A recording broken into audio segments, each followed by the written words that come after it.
ಓಂ ಶ್ರೀ ಗುರು ಬಸವಲಿಂಗಾಯ ನಮಃ. ಅರಿವು ವಾಹಿನಿಯ ವಚನಾಂತರಂಗ ಮಾಲಿಕೆಯ 92ನೇ ಸಂಚಿಕೆಗೆ ತಮಗೆಲ್ಲ ಆತ್ಮೀಯ ಸ್ವಾಗತ. ಈ ಸಂಚಿಕೆಯಲ್ಲಿ ನಾವು 426ರಿಂದ 430ನೇ ವಚನ ತನಕ ಅಧ್ಯಯನ ಮಾಡುವ ಅಥವಾ ಅರಿಯುವ ಪ್ರಯತ್ನವನ್ನು ಮಾಡೋಣ. ವಾಹಿನಿಯನ್ನು ಸಬ್ಸ್ಕ್ರೈಬ್ ಮಾಡೋದ್ರ ಮೂಲಕ ಪ್ರೋತ್ಸಾಹಿಸಿ ಅಂತ ಮತ್ತೊಮ್ಮೆ ತಮ್ಮಲ್ಲಿ ಹೇಳ್ತಾ, ಇದುವರೆಗೆ ನಾವು ಈ ಹಿಂದಿನ ಸಂಚಿಕೆಗಳಲ್ಲಿ ಜಂಗಮ ಅಂದ್ರೇನು, ಜಂಗಮಕ್ಕೆ ನಾವು ಯಾವ ಪ್ರಾಶಸ್ತ್ಯವನ್ನ ಕೊಡಬೇಕು, ಜಂಗಮದ ಜೊತೆ ನಮ್ಮ ಒಡನಾಟ ಯಾವ ರೀತಿ ಇರಬೇಕು ಅಂತ ನಾವು ತಿಳ್ಕೊಳ್ಳುವ ಪ್ರಯತ್ನವನ್ನ ಮಾಡಿದ್ದೇವೆ. ಇಲ್ಲಿ ಜಂಗಮ ಅಂತಂದ್ರೆ ಅಖಂಡ ಸೃಷ್ಟಿ, ಕೆಲವೊಂದು ಸಾರಿ ಇಡೀ ಸೃಷ್ಟಿಗೆ ಹೇಳ್ತಾರೆ ಬಸವಣ್ಣವರು, ಇನ್ನೊಂದು ಕೆಲವು ಸಾರಿ ನಮ್ಮ ಸುತ್ತಮುತ್ತಲಿನ ಪ್ರಕೃತಿ ಪರಿಸರಕ್ಕೆ ಜಂಗಮ ಅಂತ ಹೇಳ್ತಾರೆ, ಮತ್ತೆ ಕೆಲವು ಸಾರಿ ಜ್ಞಾನಿಗಳಿಗೂ ಕೂಡ ಜಂಗಮ ಅಂತ ಕರೀತಾರೆ, ಮತ್ತೆ ನಮ್ಮನ್ನ ಸರಿದಾರಿಗೆ ತರುವ ಯಾವುದೇ ಚೈತನ್ಯ ಇರ್ಬೋದು ಅದಕ್ಕೂ ಕೂಡ ಜಂಗಮ ಅಂತ ಕರೀತಾರೆ, ನಮ್ಮ ಅಂತರಂಗದ ಅನುಭವ ಅದಕ್ಕೂ ಕೂಡ ಜಂಗಮ ಅಂತ ಕರೀತಾರೆ. ಹೀಗೆ ಜಂಗಮ ಅನ್ನುವುದು ಒಂದು ಮಲ್ಟಿ ಡೈಮೆನ್ಷನಲ್, ಬಹು ಆಯಾಮದ ಒಂದು ಪದಗುಚ್ಛದ ಪದ ಆಗಿದೆ. ಹಾಗಾಗಿ ನಾವು ಜಂಗಮ ಅಂದ್ರೆ ಒಂದೇ ಭಾವದಲ್ಲಿ ನಾವು ನೋಡಬಾರ್ದು, ಅಂದ್ರೆ ಒಬ್ಬ ವ್ಯಕ್ತಿ ಅಂತ ನಾವು ನೋಡಬಾರ್ದು. ಜಂಗಮ ಅಂತಂದ್ರೆ ಅದನ್ನ ಒಂದು ತತ್ವವಾಗಿ ನೋಡಬೇಕು. ಎಲ್ಲವೂ ಕೂಡ ಗುರು, ಲಿಂಗ, ಜಂಗಮ, ಪ್ರಸಾದ, ಇವು 4 ಚತುರ್ವಿಧ ಸಾರಾಯಗಳು ಅಂತ ಕರೀತಾರೆ. ಇವೆಲ್ಲವನ್ನು ಕೂಡ ನಾವು ತತ್ವದ ಒಂದು ಅಂದ್ರೆ ತಾತ್ವಿಕ ಹಿನ್ನೆಲೆಯಲ್ಲಿ ನೋಡಬೇಕು. ಗುರು ಅಂದ್ರೆ ಒಂದು ತತ್ವ, ಲಿಂಗ ಅಂದ್ರೆ ತತ್ವ, ಜಂಗಮ ಅಂದ್ರೆ ತತ್ವ. ಕೆಲವೊಂದು ಸಾರಿ ಒಂದೇ ವಸ್ತು ಕೆಲವೊಂದು ಸಾರಿ ಜಂಗಮವಾಗುತ್ತೆ, ಕೆಲವೊಂದು ಸಾರಿ ಗುರು ಆಗುತ್ತೆ, ಕೆಲವೊಂದು ಸಾರಿ ಲಿಂಗವಾಗುತ್ತೆ. ಹಾಗೆ ಒಂದೇ ವಸ್ತು ನೋಡ್ಲಿಕ್ಕೆ, ಆದ್ರೆ ಅದು ಆ ಸಮಯಕ್ಕೆ ತಕ್ಕಂತೆ ಲಿಂಗವೂ ಆಗಬಹುದು, ಜಂಗಮವೂ ಆಗಬಹುದು, ಗುರುವೂ ಆಗಬಹುದು. ಹಾಗೆ ನಾವು ಆ ಭಾವವನ್ನ ಇಟ್ಟುಕೊಂಡು ನಾವು ವಚನಗಳನ್ನ ಅಧ್ಯಯನ ಮಾಡ್ತಾ ಹೋಗ್ಬೇಕಾಗತ್ತೆ. ಈಗ 426ನೇ ವಚನ ಈ ರೀತಿಯಾಗಿದೆ. ಅರಸನ ಕಂಡು ತನ್ನ ಪುರುಷನ ಮರೆದಡೆ ಮರನನೇರಿ ಕೈ ಬಿಟ್ಟಂತಾಯಿತಯ್ಯ, ಇಹಲೋಕಕ್ಕೆ ದೂರ ಪರಲೋಕಕ್ಕೆ ದೂರ ನಮ್ಮ ಕೂಡಲ ಸಂಗಮ ದೇವಯ್ಯ ಜಂಗಮ ಮುಖಲಿಂಗವಾದ ಕಾರಣ. ಈ ವಚನದಲ್ಲಿ ಏನ್ ಹೇಳ್ತಾ ಇದ್ದಾರೆ ಅಂದ್ರೆ, ಇನ್ನೊಂದು ಉದಾಹರಣೆ ಕೊಡ್ತಾರೆ, ಜಂಗಮ ಎಷ್ಟು ಪ್ರಾಮುಖ್ಯ ಅಂತ. ಅರಸನ ಕಂಡು ಪುರುಷನ ಮರೆದಡೆ ಅಂದ್ರೆ ಮದುವೆ ಆದಂತ ಸ್ತ್ರೀ ಯಾರೋ ಒಬ್ಬ ಶ್ರೀಮಂತ ಬಂದ, ಅರಸ ಅಂದ್ರೆ ಹಿಂದಿನ ಕಾಲದಲ್ಲಿ ರಾಜ ಅಂತ. ಆದ್ರೆ ಈಗಿನ ಕಾಲದಲ್ಲಿ ನಾವು ನೋಡೋದಾದ್ರೆ, ಇದು ನಮ್ಮ ಒಂದು ಸನ್ನಿವೇಶಕ್ಕೆ ಅಪ್ಲೈ ಮಾಡ್ಕೊಳ್ಳೋದಾದ್ರೆ, ಒಬ್ಬ ಸಿರಿವಂತ ವ್ಯಕ್ತಿ, ಒಳ್ಳೆ ಉದ್ಯೋಗದಲ್ಲಿರೋಂಥವನು, ಆ ರೀತಿಯಾಗಿ ಅರ್ಥ ಮಾಡ್ಬೋದು. ಅಂತ ವಿವಾಹಿತ ಸ್ತ್ರೀ ತನ್ನ ಗಂಡನನ್ನ ಬಿಟ್ಟು ಇನ್ಯಾರೋ ಒಬ್ಬ ಶ್ರೀಮಂತ ಬಂದ ಅಂತೇಳಿ ಅವನನ್ನ ಕಡೆ ನೋಡ್ತಾ ಇದ್ರೆ ಪುರುಷನ ಮರೆದಡೆ, ತನ್ನ ಗಂಡನನ್ನ ಮರೆತಾರೆ. ಮತ್ತೆ ಇನ್ನೊಂದು ಉದಾಹರಣೆ ಕೊಡ್ತಾರೆ, ಮರನನೇರಿ ಕೈ ಬಿಟ್ಟಂತಾಯಿತಯ್ಯ, ಮರ ಹತ್ಬಿಟ್ಟು ಅಲ್ಲಿಂದ ಕೊಂಬೆ ಹಿಡ್ಕೊಂಡು ನಾವು ಮರ ಹತ್ಬೇಕು, ಕೊಂಬೆ ರೆಂಬೆಗಳನ್ನ ಹಿಡ್ಕೊಂಡು ಮರ ಹತ್ಬೇಕು, ಅದ್ರ ಆಧಾರದ ಮೇಲೆ ಅಲ್ಲಿ ನಿಂತಿರ್ಬೇಕು. ಆದ್ರೆ ನಾವು ಯಾವುದನ್ನ ಆಧಾರವಾಗಿ ಇಟ್ಕೊಂಡಿದೀವೋ ಅದನ್ನೇ ಕೈ ಬಿಟ್ಬಿಟ್ರೆ ಹಾಗಾಯ್ತು. ಪುರುಷನ್ ತನ್ನ ಗಂಡನನ್ನ ಬಿಟ್ಟು ಬೇರೆಯವರನ್ನ ನೋಡಿದ್ರೆ ವಿವಾಹಿತ ಸ್ತ್ರೀಗೆ. ಆ ಉದಾಹರಣೆಯನ್ನು ಕೊಟ್ಟು ಇಲ್ಲಿ ಹೇಳ್ತಾ ಇದ್ದಾರೆ, ಅಂಥವ್ರು ಏನಾಗ್ತಾರೆ ಅಂದ್ರೆ ಇಹಲೋಕಕ್ಕೆ ದೂರ ಪರಲೋಕಕ್ಕೆ ದೂರ, ಅಂದ್ರೆ ಎಲ್ಲಿಯೂ ಸಲ್ಲೋದಿಲ್ಲ ಅಂತ. ಇಹ ಪರ ಅನ್ನೋದು ಬೇರೆ ಇದೆ ಅನ್ನೋ ಭಾವನೆ ಅಲ್ಲ, ಜನರ ಭಾಷೆಯನ್ನ ಬಸವಣ್ಣವ್ರು ಇಲ್ಲಿ ಉಪಯೋಗಿಸ್ಕೊಳ್ತಾ ಇದ್ದಾರೆ ಅಷ್ಟೇನೆ. ಜನರು ಅವತ್ತಿನ ಕಾಲಘಟ್ಟದಲ್ಲಿ ಏನ್ ಭಾಷೆ ಪದ ಪ್ರಯೋಗಗಳಿತ್ತಲ್ಲ, ಇಹ ಪರ ಸ್ವರ್ಗ ನರಕ ಅಂತ, ಅದೇ ಪದ ಪ್ರಯೋಗವನ್ನ ಬಳಸಿ ಹೇಳ್ತಾ ಇದ್ದಾರೆ, ಅವರು ಎಲ್ಲಿಯೂ ಸಲ್ಲದವರು ಅಂತ. ಈ ಕಡೆ ಗಂಡನ ಕಡೆನೂ ಸಲ್ಲೋದಿಲ್ಲ, ಆ ಕಡೆ ಅರಸನ ಕಡೆಯೂ ಸಲ್ಲಲಿಲ್ಲ, ಬೀದಿ ಬಿಕಾರಿ ಅಂತ ಕರಿತೀವಲ್ಲ ಆ ರೀತಿ ಆಗ್ತಾ ಇದ್ದಾರೆ. ಅದನ್ನ ಉದಾಹರಣೆ ಯಾಕೆ ಹೇಳ್ತಾರೆ ಅಂದ್ರೆ, ಇಲ್ಲಿ ನಮ್ಮ ಕೂಡಲ ಸಂಗಮ ದೇವಯ್ಯ ಜಂಗಮ ಮುಖಲಿಂಗವಾದ ಕಾರಣ. ಇಲ್ಲಿ ಜಂಗಮವೇ ಲಿಂಗದ ಮುಖ, ಜಂಗಮ ಮುಖಲಿಂಗವಾದ ಕಾರಣ, ಅದು ಒಂದೇ ವರ್ಡ್, ಅದು ಜಂಗಮ ಮುಖಲಿಂಗವಾದ ಕಾರಣ ಅಂತ. ಇಲ್ಲಿ ಪುಸ್ತಕದಲ್ಲಿ ಏನಾಗಿದೆ, ಜಂಗಮ ಮುಖ ಲಿಂಗವಾದ ಕಾರಣ ಅಂತ ಬೇರೆ ಬೇರೆ ಪದ ಇದೆ. ಪ್ರಿಂಟ್ ಆಗ್ಬೇಕಾದ್ರೆ ಜಂಗಮ ಮುಖಲಿಂಗವಾದ ಕಾರಣ ಅಂತ ಒಂದೇ ಪದ ಆಗ್ಬೇಕದು.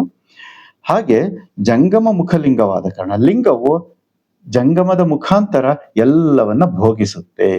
ಹಾಗಾಗಿ ಲಿಂಗವನ್ನ ಉದಾಸೀನ ಮಾಡಿದ್ರೆ ಹೆಂಗೆ ಅಂದ್ರೆ, ಈ ಪರಪುರುಷನ ಒಟ್ಟಿಗೆ ಹೋದಂಗಾಗುತ್ತೆ, ಗಂಡನನ್ನ ಮರೆತು. ಇಲ್ಲಿ ನಿಜವಾದ ಗಂಡ ಜಂಗಮ. ಜಂಗಮ ಅಂತಂದ್ರೆ ಸಮಾಜ, ಇಡೀ ಸೃಷ್ಟಿ, ಪ್ರಕೃತಿ ಎಲ್ಲವೂ ಬರುತ್ತೆ. ಹಾಗಾಗಿ ನಾವು ಅವಿನಾಭಾವ ಸಂಬಂಧವನ್ನ ನಮ್ಮ ಸುತ್ತಲಿನ ಪ್ರಕೃತಿಯೊಟ್ಟಿಗೆ ನಮ್ಮ ಈ ಈ ನಾವು ಬದುಕ್ತಾ ಇರುವಂತ ಈ ಜಗತ್ತಿನೊಂದಿಗೆ ಅಂತ ಸಂಬಂಧವನ್ನ ಇಟ್ಕೋಬೇಕಾಗುತ್ತೆ. ಪವಿತ್ರವಾದ ಸಂಬಂಧವನ್ನ ಇಟ್ಕೋಬೇಕಾಗುತ್ತೆ. ಜ್ಞಾನಿಗಳೊಡನೆ ಸಂತ ಸಂಬಂಧವನ್ನ ಇಟ್ಕೋಬೇಕಾಗುತ್ತೆ. ಇಲ್ಲದಿದ್ರೆ ಹೆಂಗಾಗುತ್ತೆ ಅಂದ್ರೆ ಆ ಮುಖ ಆ ಜಂಗಮದ ಮುಖಾಂತರ ಲಿಂಗ ಊಟ ಮಾಡೋದ್ರಿಂದ ಆ ಕೇವಲ ನಾವು ಲಿಂಗಕ್ಕೆ ಎಡೆ ಹಿಡಿತಾ ಕೂತ್ಕೊಂಡ್ರೆ, ನೈವೇದ್ಯ ಕೊಡ್ತಾ ಕೂತ್ಕೊಂಡ್ರೆ ಅದು ಸ್ವೀಕಾರ ಮಾಡೋದಿಲ್ಲ. ಅದೇನಿದ್ರು ಇದ್ರ ಮೂಲಕನೇ ಹೋಗಬೇಕು. ಅದನ್ನ ಹೇಳ್ತಾ ಇದ್ದಾರೆ. ಅಂತವರು ಎಲ್ಲಿಯೂ ಸಲ್ಲೋದಿಲ್ಲ. ಯಾರು ಜಂಗಮವನ್ನು ಉದಾಸೀನ ಮಾಡುವವರು ಎಲ್ಲಿಯೂ ಸಲ್ಲೋದಿಲ್ಲ. ಜಂಗಮ ಅಂತಂದ್ರೆ ಇಡೀ ಪ್ರಕೃತಿ, ಸಮಾಜ, ಸೃಷ್ಟಿ ಎಲ್ಲವೂ ಬರುತ್ತೆ. ಮುಂದೆ 427ನೇ ವಚನ. ಜಂಗಮವಿಲ್ಲದ ಮಾಟ, ಕಂಗಳಿಲ್ಲದ ನೋಟ, ಹಿಂಗಿತ್ತು ಶಿವಲೋಕ ಇನ್ನೆಲ್ಲಿಯದಯ್ಯ, ಲಿಂಗಕ್ಕೆ ಮಾಡಿದ ಬೋನವ ಸಿಂಬಕ ತಿಂಬಂತೆ, ಸಮಯೋಚಿತವನರಿಯದೆ ಉದರವ ಹೊರೆವರ, ನರಕದಲ್ಲಿಕ್ಕದೆ ಮಾಬನೆ ಕೂಡಲ ಸಂಗಮ ದೇವ. ಜಂಗಮವಿಲ್ಲದ ಮಾಟ ಅಂದ್ರೆ ನಾವು ಮಾಡುವ ಕ್ರಿಯೆಗಳಲ್ಲೇ ಜಂಗಮವನ್ನ ಬಿಟ್ಟು ಮಾಡುವುದು. ನಾನು ಒಬ್ಬನೇ ಮಾಡ್ತೀನಿ, ಏನೇ ಸಾಧನೆ ಮಾಡಿದ್ರು ಒಬ್ಬನೇ ಮಾಡ್ತೀನಿ, ಅದನ್ನ ಮಾಡ್ತೀನಿ. ಹೇಗೆ ನನಗೆ ಅಷ್ಟು ಶಕ್ತಿ ಇದೆ, ಇಷ್ಟು ಚೈತನ್ಯ ಇದೆ, ಅಂಥ ಜ್ಞಾನಿ ನಾನು, ಪರಮಜ್ಞಾನಿ ಅಂತ ನನಗೆ ನಾನೇ ಅಂದ್ಕೊಂಡು ಸಮಾಜವನ್ನ ಬಿಟ್ಟು ನಾನು ಮಾಡ್ತೀನಿ ಅಂತ ಹೋದ್ರೆ ಏನಾಗುತ್ತೆ ಅಂದ್ರೆ ಈ ರೀತಿ ಆಗುತ್ತೆ. ಕಂಗಳಿಲ್ಲದ ನೋಟ, ಕಣ್ಣಿಲ್ದೆ ಏನ್ ನೋಡ್ದೆ? ಸಮಾಜವೇ ಕಣ್ಣು. ಆ ಸಮಾಜವನ್ನ ಬಿಟ್ಟು ಮಾಡ್ಲಿಕ್ಕೆ ಹೋದ್ರೆ ಯಾವುದೇ ಕ್ರಿಯೆಯನ್ನ, ಕಂಗಳಿಲ್ಲದ ನೋಟ, ಕಣ್ಣಿಲ್ಲದೆ ಕುರುಡನ್ನು ಏನು ನೋಡ್ಲಿಕ್ಕೆ ಆಗಲ್ವಲ್ಲ, ಆ ರೀತಿ ನಾವು ಕುರುಡಾಗ್ಬಿಡ್ತೀವಿ ಸಮಾಜವನ್ನ ಬಿಟ್ಟು ಹೋದ್ರೆ, ಜಂಗಮ ಜ್ಞಾನವನ್ನ ಬಿಟ್ಟು ಹೋದ್ರೆ, ಜ್ಞಾನಿಯನ್ನ ಬಿಟ್ಟು ಹೋದ್ರೆ ಎಲ್ಲವೂ ಬರುತ್ತಿಲ್ಲ. ಅದಕ್ಕೆ ಹೇಳ್ತಾರೆ, ಹಿಂಗಿತ್ತು ಶಿವಲೋಕ ಇನ್ನೆಲ್ಲಿ ಅದಯ್ಯ. ಶಿವಲೋಕ ನಿನ್ ಕಣ್ಣಿಗೆ ಕಾಣೋದೇ ಇಲ್ಲ, ಇನ್ನೆಲ್ಲಿ ಕಣ್ಣಿಗೆ ಕಾಣುತ್ತೆ? ಯಾಕೆಂದ್ರೆ ನಿನಗೆ ಜ್ಞಾನನೇ ಇಲ್ವಲ್ಲ. ಜ್ಞಾನ ಇಲ್ಲದಿದ್ದ ಮೇಲೆ ಶಿವಲೋಕ ಎಲ್ಲಿಂದ ಕಾಣುತ್ತೆ? ಶಿವಲೋಕ ಅಂದ್ರೆ ಬೇರೆ ಎಲ್ಲೋ ಇಲ್ಲ. ಸತ್ಯವ ನುಡಿಯುವುದೇ ಸದಾಚಾರ, ಸತ್ಯವಾದಂತೆ ನಡೆಯುವುದೇ ಸದಾಚಾರ. ಇಲ್ಲಿಯೇ ಸದಾಚಾರ, ಸದಾಲೋಕ, ಶಿವಲೋಕ, ಎಲ್ಲಾ ಲೋಕಗಳು ಕೂಡ ಇಲ್ಲಿಯೇ ಇವೆ. ಹಾಗಾಗಿ ಆ ಶಿವಲೋಕಕ್ಕೆ ನೀನು ಸಲ್ಲುವುದಿಲ್ಲ ಅಂತ ಹೇಳ್ತಾ ಇದ್ದಾರೆ. ಲಿಂಗಕ್ಕೆ ಮಾಡಿದ ಬೋನವ ಸಿಂಬಕ ತಿಂಬಂತೆ. ಲಿಂಗಕ್ಕೆ ಮಾಡಿದ ಬೋನವ, ಲಿಂಗಕ್ಕೆ ಅಂತ ಮಾಡಿ ಅದನ್ನ ಹಾಗೆ ಇಟ್ಕೊಂಡ್ರೆ, ಅದನ್ನ ಲಿಂಗಕ್ಕೆ ನೈವೇದ್ಯ ಮಾಡಿ ನಾನೇ ತಿಂದ್ಕೊಂಡ್ರೆ ಅದು ನಾಯಿ ತಿಂಬಂತೆ ಅಂತ. ಸಿಂಬಕ ಅಂದ್ರೆ ನಾಯಿ ತಿಂದಂಗಾಯ್ತು ಅಂತ. ಯಾಕೆಂದ್ರೆ ಆ ಲಿಂಗಕ್ಕೆ ಮಾಡಿದ ಬೋನ ಜಂಗಮದ ಮುಖಾಂತರ ಲಿಂಗಕ್ಕೆ ಸಲ್ಲಬೇಕಾಗಿತ್ತು. ಆ ಜಂಗಮವನ್ನು ಉದಾಸೀನ ಮಾಡಿದ ಕಾರಣ, ಅದನ್ನ ನಾನೇ ತಿನ್ನುವ ಕಾರಣ ಏನಾಯ್ತು? ಸ್ವಾರ್ಥ ಭಾವ ಇದ್ದ ಕಾರಣ ಏನಾಯ್ತು ಅಂದ್ರೆ ನಾಯಿ ತಿಂದಂಗಾಯ್ತದು ಅಂತ ಹೇಳ್ತಾ ಇದ್ದಾರೆ ಬಸವಣ್ಣವರು. ಸಮಯೋಚಿತವನರಿಯದೆ ಉದರವ ಹೊರೆವರ, ನರಕದಲ್ಲಿಕ್ಕದೆ ಮಾಬನೆ ಕೂಡಲ ಸಂಗಮ ದೇವ. ಸಮಯೋಚಿತವನರಿಯದೆ ಅಂತಂದ್ರೆ ಯಾವ ಸಂದರ್ಭದಲ್ಲಿ ಯಾವ ರೀತಿ ನಾವು ನಡೆದುಕೊಳ್ಳಬೇಕು, ಸಮಾಜಕ್ಕೆ ಅಗತ್ಯವಿದ್ದಾಗ ಸಮಾಜಕ್ಕೆ ಜಂಗಮಕ್ಕೆ ಕೊಳ್ಳುವ ಆ ವ್ಯವಹಾರ ಏನಿದೆಯಲ್ಲ ಅದನ್ನ ಸಮಯೋಚಿತ ಅಂತ ಕರೀತಾರೆ. ಅಂತಹ ಸಮಯೋಚಿತವನ್ನ ಅರಿಯದೆ ಕೇವಲ ಸ್ವಾರ್ಥಕ್ಕಾಗಿ ಮಾಡುವಂತ ಪೂಜೆ, ಪ್ರಾರ್ಥನೆ, ಧ್ಯಾನ ಯಾವುದೇ ಇದ್ರೂ ಕೂಡ ಅವು ವ್ಯರ್ಥ, ನರಕಕ್ಕೆ ಸಮಾನ ಅಂತ ಬಸವಣ್ಣವರು ಇಲ್ಲಿ ಹೇಳ್ತಾ ಇದ್ದಾರೆ. ಮುಂದಿನ ವಚನ 428. ಲಿಂಗದಲ್ಲಿ ದಿಟವನರಸುವಡೆ ಜಂಗಮವ ನೆರೆನಂಬುವುದು, ನಡೆಲಿಂಗ ನುಡಿಲಿಂಗ ಮುಖಲಿಂಗವೆಂದೇ ನಂಬೋ, ಯತ್ರ ಮಹೇಶ್ವರಸ್ತತ್ರ ಸನ್ನಿಹಿತನಾಗಿ ಅಧರತಾಗಿದ ರುಚಿಯನ್ನು ಉದರಸ್ತಾಗಿದ ಸುಖವ ಉಡುವ ಕೂಡಲ ಸಂಗಮ ದೇವ ಜಂಗಮ ಮುಖದಲ್ಲಿ. ಎಷ್ಟು ಸ್ಪಷ್ಟವಾಗಿ ವಚನದಲ್ಲಿ ಹೇಳ್ತಾರೆ ಅಂದ್ರೆ, ಲಿಂಗದಲ್ಲಿ ದಿಟವನರಸುವಡೆ ಅಂದ್ರೆ ಲಿಂಗದಲ್ಲಿ ಸತ್ಯವನ್ನ ಅರಸುವಡೆ. ನೀನು ಸತ್ಯವನ್ನ ಹುಡುಕುತ್ತಾ ಇದ್ದರೆ ಏನ್ ಮಾಡ್ಬೇಕು? ಜಂಗಮ ನೆರೆ ನಂಬುವುದು. ಸತ್ಯವನ್ನ ಹುಡುಕುತ್ತಾ ಇದ್ದರೆ, ದೇವರನ್ನ ಹುಡುಕುತ್ತಾ ಇದ್ದರೆ, ಲಿಂಗವನ್ನ ಹುಡುಕ್ತಾ ಇದ್ದರೆ ಏನ್ ಮಾಡ್ಬೇಕು? ಜಂಗಮವನ್ನ ನೆರೆ ನಂಬುವುದು ಅಂತಂದ್ರೆ ಬಹಳ ಒಂದು ವಾತ್ಸಲ್ಯ ಭರಿತ, ಆತ್ಮೀಯವಾಗಿ ಜಂಗಮವನ್ನ ನಂಬಬೇಕು ಅಂತ ಹೇಳ್ತಾರೆ. ಯಾಕೆ ಅಂತ ಕಾರಣ ಹೇಳ್ತಾರೆ. ನಡೆಲಿಂಗ ನುಡಿಲಿಂಗ ಮುಖಲಿಂಗವೆಂದೇ ನಂಬು. ಅವರನ್ನ ಯಾವ ರೀತಿ ನಂಬಬೇಕು?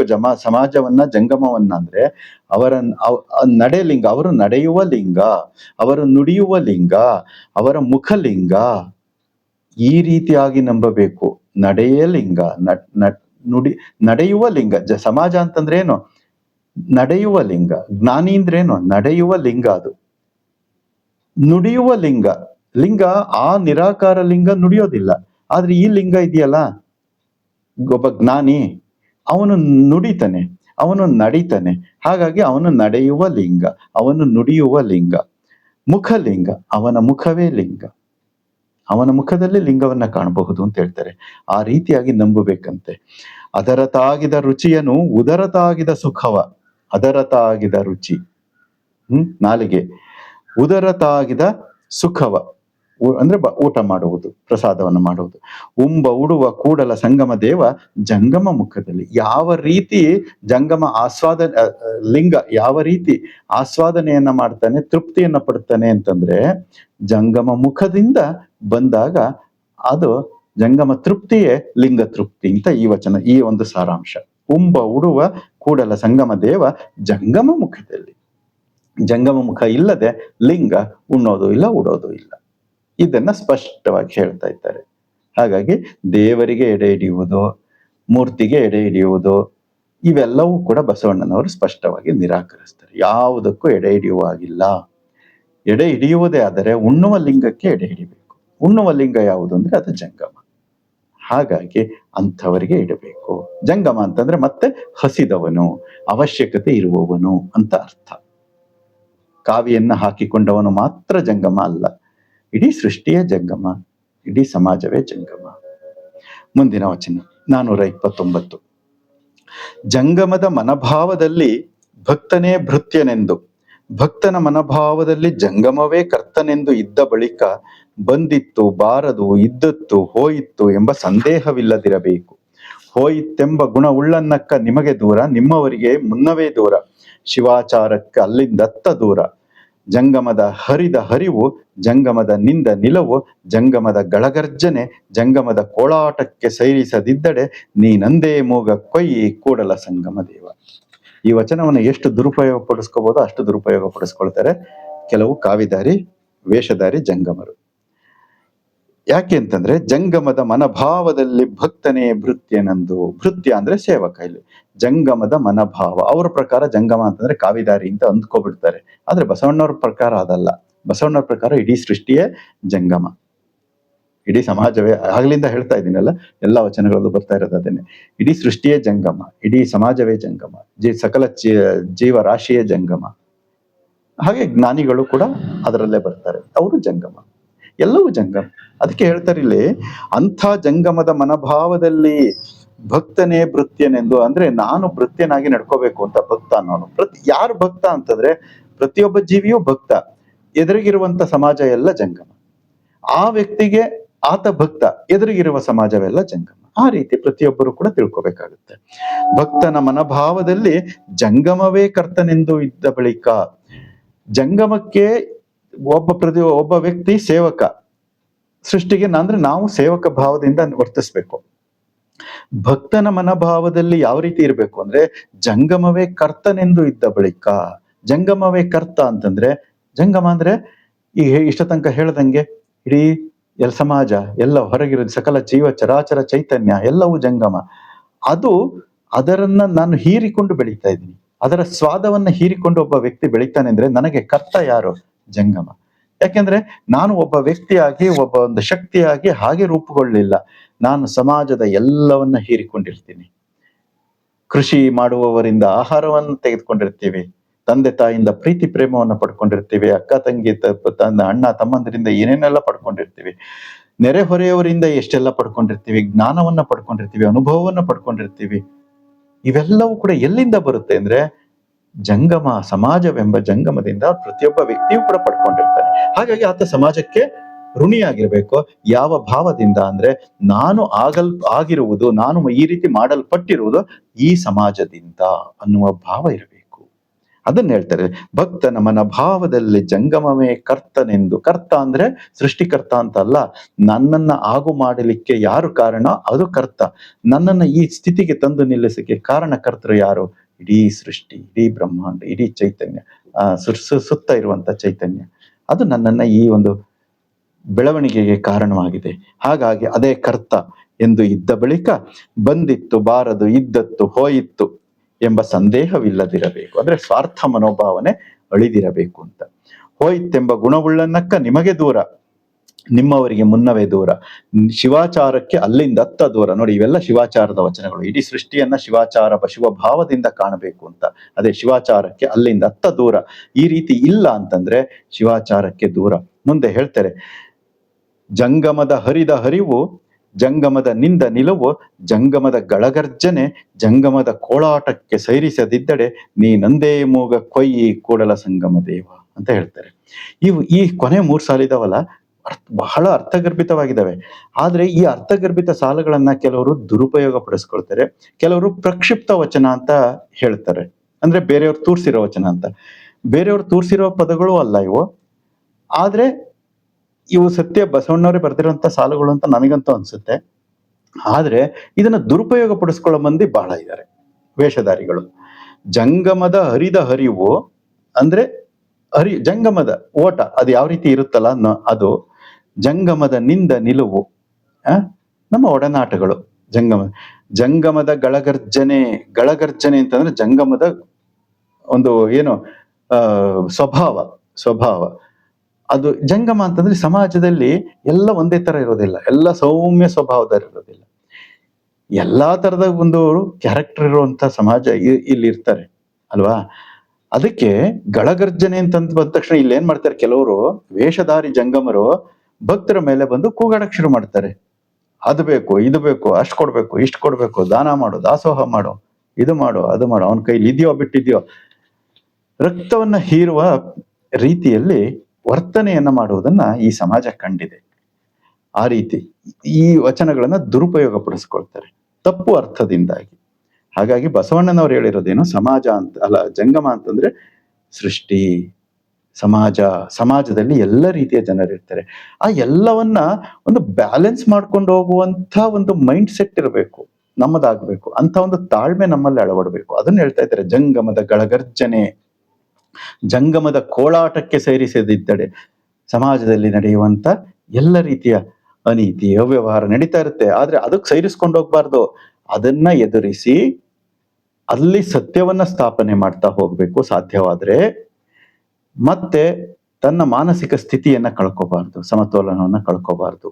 ಅದಕ್ಕೆ ಹೇಳ್ತಾರೆ ಇಲ್ಲಿ, ಜಂಗಮದ ಕೋಳಾಟಕ್ಕೆ ಸೈರಿಸದಿದ್ದಡೆ ನೀನಂದೇ ಮೋಗ ಕೊಯ್ಯಿ ಕೂಡಲ ಸಂಗಮ ದೇವ. ಬಸವಣ್ಣವ್ರ ಕಾಲದಲ್ಲಿ ಎಂತೆಂಥ ಘಟನೆಗಳು ಇತ್ತು, ಎಂತೆಂಥ ಒಂದು ವಿಷಮ ಪರಿಸ್ಥಿತಿ ಇತ್ತು.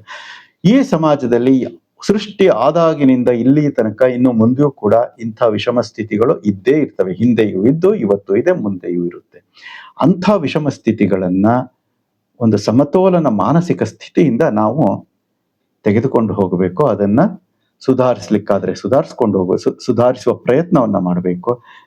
ಹಾಗೆ ತಾನು ತನ್ನ ಒಳಗಡೆಗೆ ಅದನ್ನ ಆ ಕೋಲಾಹಲವನ್ನ ಬಿಟ್ಕೋಬಾರ್ದು. ಹಾಲಾಹಲ, ಕೋಲಾಹಲ ಏನೇನೋ ಇರುತ್ತಲ್ಲ, ಅದನ್ನ ತನ್ನ ಒಳಗಡೆಗೆ ಬಿಟ್ಕೋಬಾರ್ದು. ಅವೆಲ್ಲವನ್ನ ಕೂಡ ಸಮಸ್ಥಿತಿಯಿಂದ ಕಂಡು ಅದನ್ನ ಈ ಸಮಾಜದ ಒಟ್ಟಿಗೆ ಹೋಗುವಂತ ಒಂದು ಕ್ರಿಯೆಯಲ್ಲಿ ನಾವು ವ್ಯಕ್ತರಾಗಬೇಕು ಅನ್ನೋ ವಿಚಾರವನ್ನ ಬಸವಣ್ಣನವರು ಹೇಳ್ತಾ ಇದ್ದಾರೆ. ಇಲ್ಲದಿದ್ರೆ ನಾವು ಇಲ್ಲಿ ಬದುಕಲಿಕ್ಕೆ ಸಾಧ್ಯ ಆಗೋದಿಲ್ಲ. ನೀನಂದೇ ಮೂಗ ಕೊಯ್ಯಿ ಕೂಡಲ ಸಂಗಮ ದೇವ ಅಂತಂದ್ರೆ ನಾನು ಅಂದೇ ವಿರೂಪ ಆಗ್ತೀನಿ ಅಂತ. ಮೂಗ ಕೊಯ್ಯೋದು ಅಂತಂದ್ರೆ ನನಗೆ ಉಸಿರಾಡ್ಲಿಕ್ಕೆ ಕಷ್ಟ ಆಗುತ್ತೆ, ಮೂಗು ವಿರೂಪವಾಗ್ತಾ ಇದೆ, ಆಕಾರ ವಿಕಾರವಾಗ್ತಾ ಇದೆ. ಹಾಗಾಗಿ ನಾವು ಸಮಾಜವನ್ನ ಯಾವ ರೀತಿ ತೆಗೆದುಕೊಂಡು ಹೋಗ್ಬೇಕು, ಯಾವ ರೀತಿ ಗ್ರಹಿಸಬೇಕು, ಆ ರೀತಿಯಾಗಿ ಶಿವಭಾವದಿಂದ ಗ್ರಹಿಸಬೇಕು, ಶಿವಭಾವದಿಂದ ತೆಗೆದುಕೊಂಡು ಹೋಗಬೇಕು ಎನ್ನುವ ಒಂದು ವಿಚಾರವನ್ನ ಗುರು ಬಸವಣ್ಣನವರು ಇಲ್ಲಿ ಹೇಳ್ತಾ ಇದ್ದಾರೆ. ಗಳಗರ್ಜನೆ ಅಂತಂದ್ರೆ ಮತ್ತೆ ಯಾರೋ ಕಾವಿದಾರಿ ಬಂದು ನಮ್ಮ ಮೇಲೆ ಕೂಗಾಡ್ಬೇಕು ಅಂತ ಅರ್ಥ ಅಲ್ಲ. ಅದು ಕೆಲವರು ಆ ರೀತಿ ತಪ್ಪಾಗಿ ತಿಳ್ಕೊಂಡಿರ್ತಾರೆ. ಮುಂದೆ 430ನೇ ವಚನ.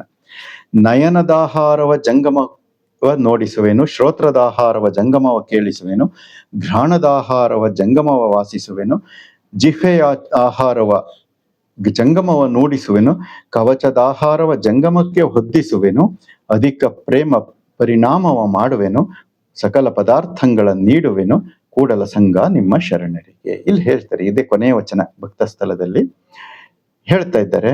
ನಾವು ನೋಡುವ ನಯನ ನೋಡುವ ನೋಟ ಅಂದ್ರೆ ನಯನದ ಆಹಾರ ಅಂದ್ರೆ ನೋಡುವ ನೋಟ, ಶ್ರೋತ್ರದ ಆಹಾರ ಅಂದ್ರೆ ಕಿವಿಯಿಂದ ಕೇಳುವ ಶಬ್ದ, ಘ್ರಾಣದ ಆಹಾರ ಅಂದ್ರೆ ಮೂಗಿನಿಂದ ವಾಸಿಸುವ ವಾಸನೆ, ಜಿಹ್ವೆಯ ಆಹಾರ ಅಂದ್ರೆ ಚರ್ಮದಿಂದ ಸ್ಪರ್ಶಿಸುವ ಸ್ಪರ್ಶ, ಉಷ್ಣ ಶೀತ ಎಲ್ಲ, ಕವಚದ ಆಹಾರವ ಜಂಗಮಕ್ಕೆ ಇವೆಲ್ಲವನ್ನ ಕೂಡ ಏನ್ ಮಾಡ್ತೀನಿ, ಮೊದಲು ಜಂಗಮಕ್ಕೆ ಅರ್ಪಿಸ್ತೀನಿ. ಅಂದ್ರೆ ಲಿಂಗ ಭಾವ ಶಿವಭಾವದಿಂದ ನಾನು ವರ್ತನೆಯನ್ನ ಮಾಡ್ತೀನಿ. ಇವೆಲ್ಲವೂ ಕೂಡ ಶಿವಾರ್ಪಿತ ಎಂಬುವ ಭಾವದಿಂದ ನಾನು ವರ್ತನೆಯನ್ನ ಮಾಡ್ತೀನಿ ಅಂತ ಹೇಳ್ತಾ ಇದ್ದಾರೆ.